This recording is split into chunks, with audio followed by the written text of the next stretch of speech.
नमस्कार, आप देख रहे हैं न्यूज़ 9 भारत और मैं हूं आपके साथ अशोक चौहान। देश और दुनिया की तमाम खबरों पर आइए डालते हैं एक नज़र। केंद्रीय मंत्री स्वास्थ्य एवं परिवार कल्याण प्रोफेसर एसपी सिंह बघेल जी ने की प्रेस कॉन्फ्रेंस कर दी जानकारी। आगरा सिविल टर्मिनल बनने की सभी बाधा पार, जल्द होगा भूमि पूजन। आगरा की सिविल टर्मिनल की बहु प्रतीक्षित मार्ग हुई पूर्ण, सारी बाधाएं हुई दूर, माननीय मंत्री जी। केंद्रीय पर्यावरण विभाग ने श्री बघेल जी के निजी प्रयासों से दिया एनवायरमेंट क्लियरेंस। 12 वर्षों से किए जा रहे प्रयास अभी तक था लंबित। धनौली मार्ग पर प्रस्तावित है नया सिविल टर्मिनल बघेल। आगरा हवाई अड्डा के नए सिविल टर्मिनल का निर्माण जल्द होगा शुरू। भूमि अधिग्रहण तथा जरूरी एनओसी का कार्य पूर्ण। राज्य सरकार पहले ही जारी कर चुकी है निर्माण हेतु धनराशि। 2012 से लंबित पड़ा था आगरा हवाई अड्डा का टर्मिनल का मामला। लोकसभा चुनाव से पहले मिलेगी सौगात। हवाई अड्डा पर पहुंचने के लिए वायुसेना क्षेत्र से होकर गुजरना पड़ता है। सिक्योरिटी मुद्दों के कारण यात्रियों को होती है परेशानी के चलते कई एयरलाइंस कंपनियां नहीं लेती हैं रुचि। नए टर्मिनल निर्माण के बाद कई एयरलाइंस कंपनियों की शुरुआत होगी फ्लाइट्स। आगरा से संवाददाता अर्जुन सिंह की खास रिपोर्ट। विश्व का कोई भी व्यक्ति यदि पर्यटन की दृष्टि से भारत आता है तो आगरा के ताजमहल को देखने मद्देनजर कब के आता है, इसके बाद अन्य जगह जाता है। लेकिन हवाई सुविधाएं न होने के कारण पर्यटकों की संख्या में कमी होती थी।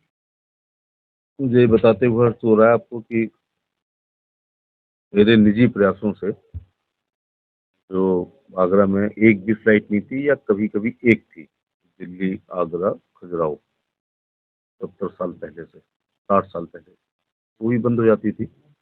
आज आगरा जुड़ा है, आगरा भोपाल, आगरा लखनऊ, आगरा मुंबई, आगरा बेंगलुरु, आगरा अहमदाबाद और आगरा जयपुर। आज जिस विषय के लिए आपको याद किया है उसके होने के बाद मुझे लगता है कि विश्व के तमाम देशों से और भारत के विभिन्न शहरों से आगरा के लिए फ्लाइटों की संख्या उतनी ही हो जाएगी जितनी बड़े शहरों में होती है। ये रुकने का कारण यह था कि एयरफोर्स का हमारा हवाई अड्डा है। एयरफोर्स अपनी सुरक्षा मापदंडों से कभी समझौता नहीं करती है, तो यात्रियों को सैकड़ों टाइप की परेशानी हुआ करती थी, पैदल चलना होता था, तमाम कष्टें होती थी। तो एक अलग सिविल टर्मिनल, अलग मांग होती थी। तो अब एयरफोर्स के किसी भी गेट से हमें जाने की जरूरत ही नहीं है। जो धनौली मार्ग है वहाँ सिविल टर्मिनल बनेगा। इस विषय में एनवायरनमेंट की क्लियरेंस लगभग सभी बड़े कामों में एक बाधक होती है। मुझे बताते हुए खुशी हो रही है कि पर्यावरण मंत्री श्री भूपेंद्र यादव को मैंने 18 जुलाई 2023 को जो आपको प्रेषित किया एक पत्र लिखा था। मेरे संसदीय निर्वाचन क्षेत्र आगरा में स्थित आगरा हवाई अड्डे के नए टर्मिनल भवन के निर्माण के संबंध में आपको अवगत कराना है कि आगरा हवाई अड्डे के वर्तमान टर्मिनल की लोकेशन इस प्रकार है कि किसी भी यात्री को हवाई अड्डा पहुंचने के लिए वायुसेना के प्रवेश द्वार से ही गुजरना पड़ता है। वायुसेना के सुरक्षा संबंधी सख्त प्रोटोकॉल के कारण यात्रियों द्वारा हवाई अड्डा कर्मियों को अनेक असुविधाओं का सामना करना पड़ता है। इस कारण से कई एयरलाइंस ऑपरेटर आगरा हवाई अड्डा से प्रचालन करने में दिलचस्पी ही नहीं रखते थे। उपरोक्त कठिनाइयों के मद्देनजर आगरा हवाई अड्डे के लिए नए टर्मिनल भवन हेतु राज्य सरकार भूमि अधिकृत कर ली गई है तथा शीघ्र ही निर्माण कार्य प्रारंभ होने की संभावना है। भारतीय विमानपत्तन प्राधिकरण के आगरा कार्यालय से प्राप्त सूचना के आधार पर हवाई अड्डे के नए टर्मिनल भवन के निर्माण हेतु एनवायरमेंटल क्लियरेंस से संबंधित अग्रिम कार्रवाई हेतु मेसर्स एबीसी टेक्नोलैब चेन्नई नामक कंसल्टेंट कंपनी द्वारा 2 मार्च 23 को ऑनलाइन माध्यम से आवेदन किया जा चुका है, जिसका विदित हो कि आगरा हवाई अड्डे के नए टर्मिनल भवन का निर्माण वर्ष 2012 से 11 साल हो गए किंचित अन्य कारणों से भी विलंब होता रहा है। अब जबकि अन्य सभी बाधाएं दूर हो गई हैं, ऐसे इसके निर्माण में आवश्यक विलंब न हो। आभारी रहूंगा यदि आप व्यापक जनहित में आप आगरा हवाई अड्डे के नए टर्मिनल भवन का निर्माण हेतु आवश्यक एनवायरमेंट क्लियरेंस यथाशीघ्र जारी करने के संबंध में आवश्यक निर्देश देने का कष्ट करें। श्री सिंह बघेल।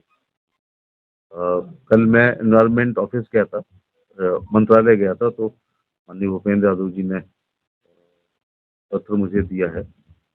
प्रिय प्रोफेसर एसपी सिंह बघेल जी, कृपया आगरा हवाई अड्डा आगरा उत्तर प्रदेश के लिए नए टर्मिनल भवन के निर्माण हेतु पर्यावरण मंजूरी के संबंध में अपने पत्र दिनांक 18 जुलाई 23 के अभ्यावेदन का संदर्भ लें।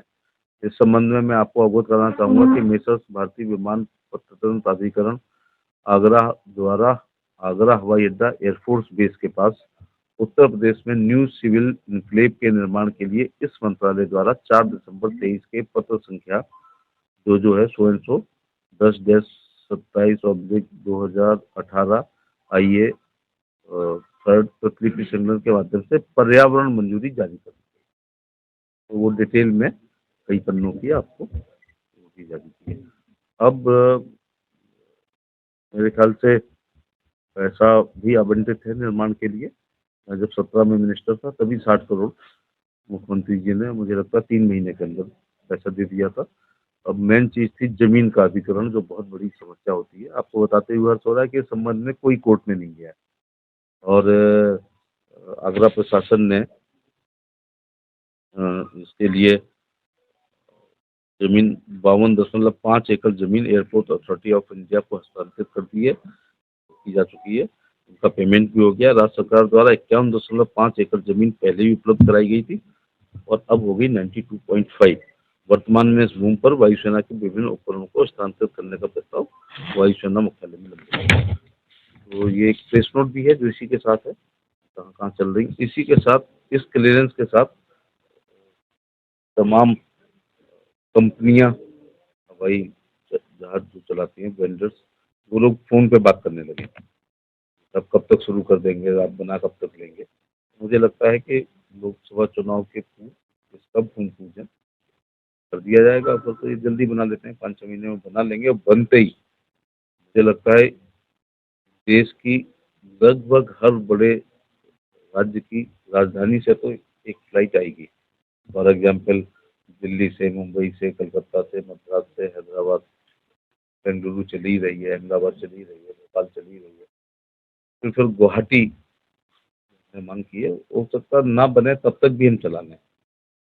डिमांड की है कि कैलकाटा के लिए। कलकत्ता बहुत लोग व्यापारिक दृष्टिकोण से जाते हैं। Gate pass of North East जान के अचंभा हुआ कि शिलोंग में ताजमहल के बाद नंबर 2 पे पर्यटक पहुंचा है। तो शिलोंग में कोई हवाई अड्डा नहीं है, उसके लिए गुवाहाटी ही जाना पड़ता है। उड़ान योजना भी बहुत अच्छी चल रही है, जिसमें काफी सब्सिडी दी जा रही है। बरेली से फ्लाइट उड़ रही है, इलाहाबाद से उड़ रही है, अपने यहाँ गोरखपुर से उड़ रही है, बनारस से तो उड़ा ही करती थी, आगरा से उड़ रही है। तो ये बनने के बाद तो फिर सारी बाधाएं दूर हो जाएंगी। बरसों से प्रतीक्षित जो, अब मैं जब MP बना हूं तब तक जेवर स्वीकृत हो चुका था। ये आगरा के लोग, तत्कालीन लोग, जेवर की लड़ाई को तो हार चुके हैं। जेवर इंटरनेशनल है, फिर भी आगरा से हम लोगों के घरों से 2 घंटे में जेवर पहुंच जाते हैं। जेवर वहाँ भी होगा, लेकिन ये हवाई अड्डा काम करेगा तमाम शहरों से। लोग एक जहाज तो रोज भर के आ ही सकता है ताजमहल देखने के लिए। आज मैं गतिमान से आ रहा हूँ, तो मैं प्लेटफॉर्म पर, मुझे लग रहा था हम 20-25 इंडियन केवल प्लेटफॉर्म पे थे। सारे एग्जीक्यूटिव 1-2, मेरे एग्जीक्यूटिव क्लास में तो 5 लोग इंडियन थे, पूरे फॉरनर्स थे। दूसरे एग्जीक्यूटिव और जितने भी C1, C2, C3, 90% गतिमान और वंदे भारत लाभ होगा। Thank you.